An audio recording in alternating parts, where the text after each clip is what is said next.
voy a informar de lo que se trata sobre la avería en la tubería matriz de 24 pulgadas. Aquí, como pueden observar, aquí se rellenó lo que se llama un ojo de pescado, olor a lo que llamamos nosotros los fabricadores de presión especiales. Lo que se procede a rellenar, como les estoy mostrando, las fallas que hay en la tubería con ojo de pescado. Aquí se taqueó uno donde ya reventó. Se procedió a taquear para yo pegar después esta plancha que va colocada acá.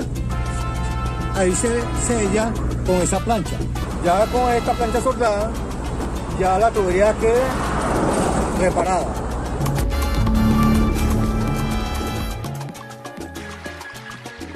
Somos Minaguas, somos vida.